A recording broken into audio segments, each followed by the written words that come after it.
If one of my kids trips over their own feet, hits their head on a cabinet door they left open, just gravity affected them differently in that moment and they just fell over. Gravity affected. I will say to my kids, oh yeah, you're my kid. Yep, you got that from me. Yep. Raising a well-behaved child in this world requires strict discipline and punishment. Today, we will look... No, we will not.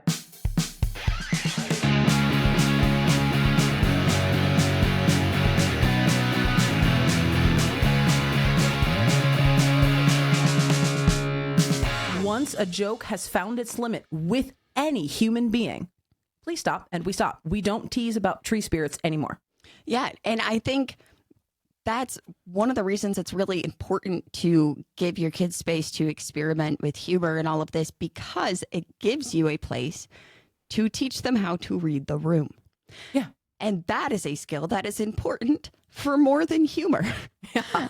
And so I remember maybe last year, my middleest, who is kind of, in that zone of figuring out sarcasm, and we were getting ready in the morning and we were almost to the point where we would be running late if we didn't get out very soon. And so I was doing those final checks and I was like, okay, like, is your backpack packed? Do you have your lunchbox? And this kid has this ability that is both impressive and terrifying to deliver anything with a straight face. And she can maintain it. She doesn't crack. Yeah. And so I'm rushing around doing all the final checks. And I said, do you have your backpack packed? You got your shoes on? And she goes, no. And I wasn't looking, right? Because I'm rushing around. Mm-hmm. And I was like, what? And I started, we got to go. And then she's like, oh, I didn't realize. And I was like, dude, and she's, I'm just kidding. I'm ready. And I was like, now is not the time for that. Yeah. This is not a good time. And so on the drive to school, I am explaining why that wasn't a good time and how that didn't hit. And maybe if you had said right away, I had this whole conversation and I said, if it is a joke and you go on too long, so if you are pretending you didn't do something or that you did do something and it's a joke and you keep going for too long, now it just feels like a lie. Mm-hmm. And now, it can. Yeah. Now you're actually breaking other rules. Yes. She started since then asking me, Mom, is right now a good time to joke? Is that okay? When she's unsure. And I much prefer that than just being worried about it. I don't want her to silence herself. But now she's still funny all the time. But if she's unsure, if she's trying to read the room and struggling with that, is right now a right time for a joke? Yeah, it is. Okay, here's this really sarcastic remark. Yeah.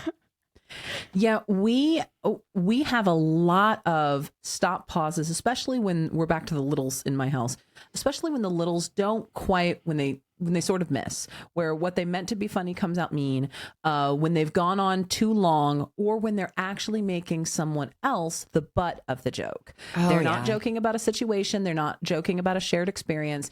They're actually...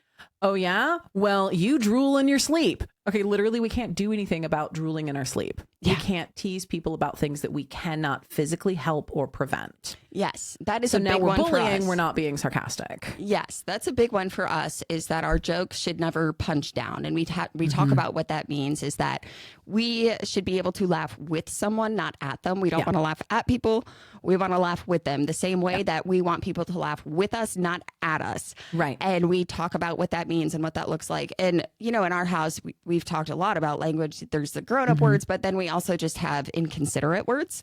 Yeah. And so like stupid, shut up, dumb, that kind of stuff, that's just language we just don't use. Right. And there's nothing wrong with them. And there are absolutely times when you can apply them correctly, safely, effectively. But honestly, you are not practiced enough to be able to call something stupid without it really going for the gut, without it aiming for blood. Yeah. Yeah. And that, I think, is a big one too, is we talk about how we could punch sideways almost, right? Yeah. Like, because, and this is a thing that my kids hear a lot. If one of my kids trips over their own feet, hits their head on a cabinet door they left open, just gravity affected them differently in that moment and they just fell over. Gravity affected them. I will say to my kids, oh yeah, you're my kid. Yep, you got that from me. Yep. And that is that way of, I am also teasing myself in this moment. Mm-hmm. And I think that's like an important thing, is to be able to laugh at yourself. Yeah. Because it took me a long time. I had so much like internalized shame and, Trauma dump. and so the way that impacted me is I was so easily embarrassed. I was so afraid of saying something wrong, doing something wrong, looking different, whatever it was. And I've come to a point where now I love that I can laugh at myself in front of my kids, because I think it gives them permission to make mistakes in a way that is silly as well. Well, and this is one of the places that we diverge, because something that I have long struggled with, hit the button. Trauma dump. Something I have long struggled with is I will beat somebody to the punchline. If I feel like you are about to dislike me, if you are about to confront me about some way that I am, I'll beat you to the punchline. Oh, I think you're going to call me stupid. I am dumb as hell. I will self-deprecate myself as a defense mechanism. Yeah. You can't hate me harder than I hate myself. That's what I always, anytime you get the internet hate comments, and I'm like, you don't know me well enough. I am meaner to myself every day. But what that leaks out as is self-deprecating humor. And once upon a time, I had the awakening moment where I'm in a store and my daughter spotted a squash. It was I am going to mispronounce this, and I think it is called coyote squash, but it's this very green, it is a Mexican, South American squash, and it's used a lot in South American and Latin cuisine. I knew what it was. My daughter didn't know what it was. She asked me, "Oh, Mom, what's that?" So I told her what it was. I was like, "What do you think it would be used for?" And she said, "Oh, I'm not smart enough to know that. What? Stop. Hold on. Yeah. I taught you that. Oh, no. Oh, I've punched down at myself so much. You think it's okay to punch down at yourself? Yeah. Beep, beep, beep, beep, beep, beep. Yep. Beep. That hurts. That hurts, huh? Yeah. I have to reevaluate my relationship with myself because my kid is learning to see themselves the way that I see myself, and I don't see myself in a good light. I was using humor to regulate, but I taught you wrong. No, stop it. Stop it. Crane those words back in your mouth. Yeah. Yep. Let's talk about how we build our self-esteem. Right. Now, that's for me, when I'm teasing myself about things, it's really like in the same way that when my kid is falling over something that they shouldn't be falling over, and I'm like, oh yeah, you're mine, because again, they get that from me. Well, and there's this line. You can absolutely admit your own flaws through humor without tearing yourself to pieces with it, which is what I was doing. It's where it went sideways. Oh, right. I was too far too long, and no one stopped me. Yeah.